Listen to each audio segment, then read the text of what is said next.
Le texte de l'Évangile que nous avons entendu, l'Évangile de Marc, met dans la bouche de Jésus des paroles décapantes.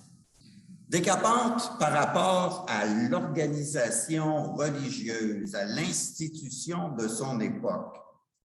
Et on pourrait même dire, dans le prolongement, pour toutes les époques.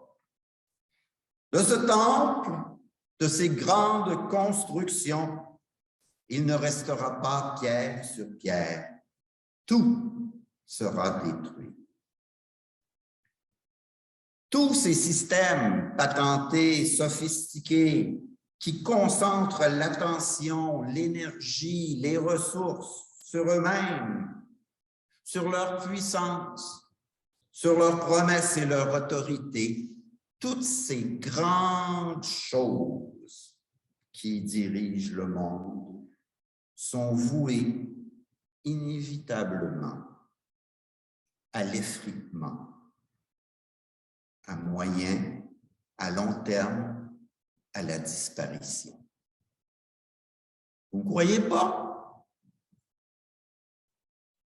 Le Parthénon, le plateau de Gizeh, les pyramides mayas. C'est la pointe de l'iceberg. Évidemment, c'est plus facile d'identifier dans le passé, mais vraisemblablement, ce ne sera pas différent pour nous. Cette prise de conscience de l'éphémère devient pour les disciples, ceux qui sont proches de lui, les quatre, dans l'intimité du Maître, ça devient comme le point de vue à partir duquel ils seront à même de reconnaître les signes de la fin.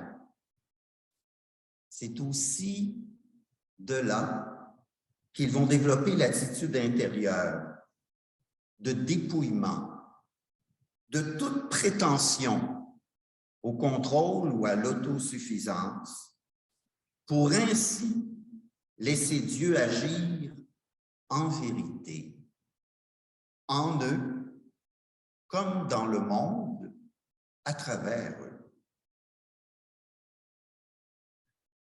Comment combler l'écart entre ce que nous aspirons à être, à vivre et à réaliser, en constatant nos échecs, nos trahisons envers nous-mêmes comme envers autrui, ce que la Bible nomme, entre autres, le péché, passer à côté.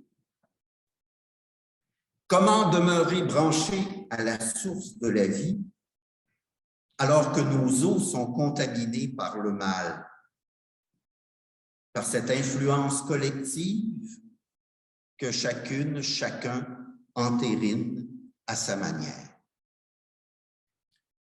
La lettre aux Hébreux nous fournit, à mon avis, une piste formidable. En fait, c'est le fondement même de notre rassemblement pour le culte ce matin. L'humanité de Jésus est la voie nouvelle et une voie vivante qui donne accès à Dieu. En soi, plus besoin de bâtisse, même si c'est commode pour se retrouver. Plus de lieux sacrés davantage qu'un autre. Nous avons en Jésus la pleine assurance d'accéder au sanctuaire. Et l'Écriture va en parlant, en disant par le sang de Jésus. Et ça passe moins aujourd'hui. Sauf que si on comprend le sang par association au sacrifice d'autrefois dans le temple et tout, et le sang, c'est la vie offerte. Quelqu'un va se saigner, littéralement, pour quelqu'un qu'on aime. Qu'on pense à la transfusion sanguine, le don de vie. Alors, c'est cette image de transfusion que Jésus, le Christ, apporte à toute l'humanité. Jésus est par excellence le donneur universel. Cette vitalité sacrée s'avère être le pardon, l'apaisement réel face à nos erreurs et nos fautes, et la guérison, une plateforme de renaissance, de croissance. Et cela nous est offert sans égard à nos mérites ou à notre performance. Il n'y a personne qui a la note de passage. On déchire le bulletin, tout le monde avance. C'est la folie de l'amour de Dieu qui n'est pas comptable ou calculateur. Dieu donne son amour pas au compte-gouttes. C'est un torrent d'amour, comme on chante. Cela est l'initiative entière de Dieu, gratuite et permanente. Et c'est ainsi qu'on s'ouvre au sens, à la signification du sacré dans tout ce que nous sommes, dans tout ce que nous vivons. Il ne faut pas se tromper, là. Le religieux ou le sacré, il n'est pas réservé au dimanche matin. C'est toujours, tout le temps, à chaque souffle, à chaque respiration. S'il n'y a plus au sens propre de temple extérieur pour faire les sacrifices, la réalité spirituelle du temple, tout à coup, acquiert sa pleine dimension dans le Christ. Et je cite à nouveau Hébreux, « Nous avons un prêtre éminent établi sur la maison de Dieu. Approchons-nous donc avec un cœur droit et dans la plénitude de la foi, le cœur purifié de toute faute de conscience et le corps lavé d'une pure. » Ça, c'est Dieu qui le fait. Nous sommes invités à nous assembler, chacune et chacun, au bénéfice du cadeau divin. Car unis au Christ, nous sommes la voie nouvelle et vivante. Nous formons ensemble le temple qui nous donne plein accès au Père. Et je trouve que la finale d'Hébreux est super valorisante. Parce que c'est là toute la grandeur de notre culte dominical. Si humble et si frêle soit-il dans son apparence, on n'est pas très nombreux, puis on n'a pas l'air à faire grand-chose, sinon que du blabla et puis de chanter. Il y a quelque chose qui se passe. Le culte n'est pas un spectacle, n'est pas un divertissement. C'est je prends le terme grec à dessein, liturgia, la liturgie, le service sacré et le ministère, une expérience où je deviens plus authentiquement moi-même, en compagnie et grâce à la présence des autres. Permettez-moi l'analogie d'un sauna ou d'une piscine plutôt que d'une salle de spectacle. Là où chacun, dans la même eau, intègre l'expérience au plus intime de lui-même de façon particulière, corporellement, émotivement, stimulé et orienté par l'énergie commune du moment partagé. Le cadeau du culte, c'est le moment gratuit par excellence, qui n'a d'autre finalité que de nous mettre en présence de la présence. Ensemble, disponibles, réceptifs à l'esprit sacré et saint qui nous regroupe et qui est ressenti de façon unique par chacune, par chacun.